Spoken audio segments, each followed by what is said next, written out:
My name is Dr. Emma Carter, and at 35 years old, I believed I had finally left my past behind. For nearly a year, I had rebuilt my life one careful step at a time after my divorce. It wasn't easy, but every long shift at Riverside Medical Center reminded me that healing wasn't just something I helped my patients do. It was something I was learning myself.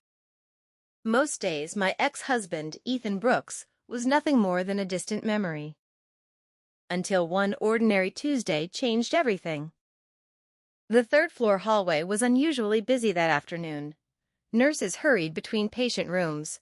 Families waited anxiously outside the cardiology unit, and the familiar hum of hospital life filled every corner. I had just finished reviewing a patient's chart when I turned the corner toward the waiting area. That's when I saw her. Linda Brooks, my former mother-in-law. She was sitting alone with an expensive leather handbag resting on her lap. The moment our eyes met, she stood up slowly. Then she smiled. Not a warm smile. Not a polite smile. It was the same smile she had worn for 15 years whenever she wanted to remind me that, in her eyes, I would never be good enough for her son. Emma, she said, as though she had just run into an old friend. What a surprise. I forced a professional smile. Mrs. Brooks. I didn't know you still worked here. I do. She looked me up and down before letting out a quiet laugh. Still hiding behind that white coat, I see. Before I could answer, she stepped closer. I'm actually here because my sister is having a heart procedure. She paused just long enough to make sure I was listening. But honestly, I'm glad we ran into each other. Something about the way she said it made me realize this wasn't an accident. She had been waiting for this moment. I've wanted to tell you something. I stayed silent. Experience had taught me that people like Linda never needed encouragement. She smiled wider. Leaving you was the smartest decision Ethan ever made. The words echoed through the hallway. A few people nearby glanced in our direction before pretending not to notice. Linda didn't care. In fact, she wanted an audience. He's happier than he's ever been, she continued proudly. He married your former best friend. She watched my face carefully. Waiting. Expecting tears. Shock. Regret. Then she delivered the sentence she had clearly rehearsed. And they have a beautiful baby boy together. For just a second, old memories flashed through my mind. Late-night conversations with my college roommate. Wedding photos where she stood beside me as my maid of honor. The day she suddenly stopped returning my calls. The months of confusion before I discovered she hadn't disappeared. She had simply replaced me. Linda expected my world to collapse. Instead, I calmly looked at her. Is that what you wanted to tell me? My voice was quiet, almost gentle. Her confident smile faded for the first time. You don't seem surprised. I've had a year to move on. She frowned. I just thought you deserved to know what you lost. A husband. A family. A child. I glanced toward the patient board mounted on the wall before looking back at her. You should probably focus on your sister today. I started to walk away. Running from the truth won't change anything, she called after me. I stopped. Then turned around one last time. I'm not running. I simply don't live in the past anymore. For a brief moment, neither of us spoke. Patients continued walking through the hallway.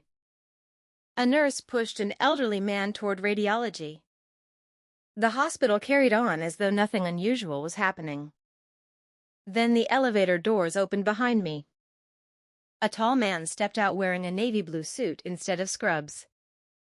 Several department managers immediately greeted him with respectful nods as he crossed the hallway. The nurses smiled. Even the hospital director paused to shake his hand. Linda noticed. Her expression changed. She looked from him to me, then back again. The man walked straight toward us without hesitation.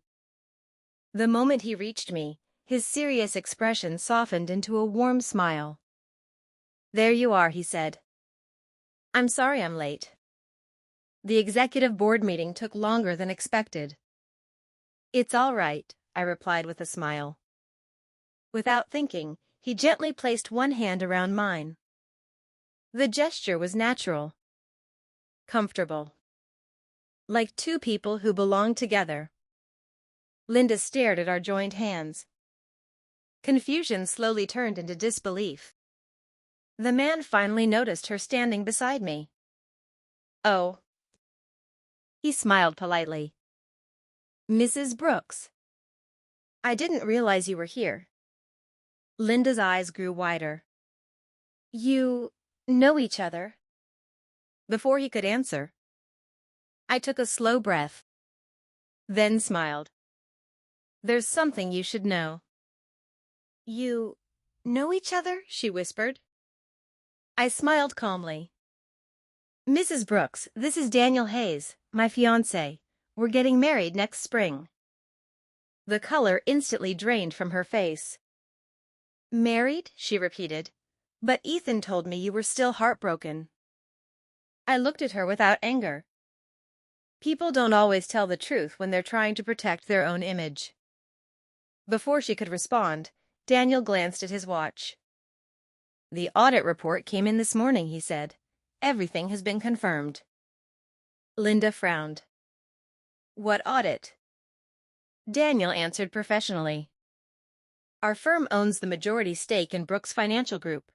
The investigation uncovered serious financial misconduct, and most of the unauthorized transactions were approved by Ethan." Linda staggered back. "No, that's impossible. My son would never do something like that." "I'm sorry," Daniel said gently. "If tonight's board meeting confirms the findings, he'll lose his position, and legal action will begin." For the first time, Linda looked completely broken. She turned to me with tears in her eyes. "Emma, I came here hoping to make you feel miserable." She lowered her head. "But now I realize you were never the problem." For a moment, neither of us spoke. Then I stepped closer. "I don't hate you, Linda," I said softly. "I let go of that pain a long time ago. I truly hope your sister recovers, and I hope Ethan takes responsibility for his choices." She nodded silently. As Daniel and I walked toward the exit, he gently took my hand. "You okay?" he asked. I smiled. "More than okay." A year ago, I thought losing my marriage had destroyed my future. But standing there beside the man who truly valued me, I realized something. The greatest revenge isn't proving someone wrong. It's building a life so peaceful and successful that their opinion no longer matters. If this story inspired you, don't forget to like this video, subscribe to our channel, and turn on the notification bell for more powerful stories every week. Thanks for watching, and we'll see you in the next video.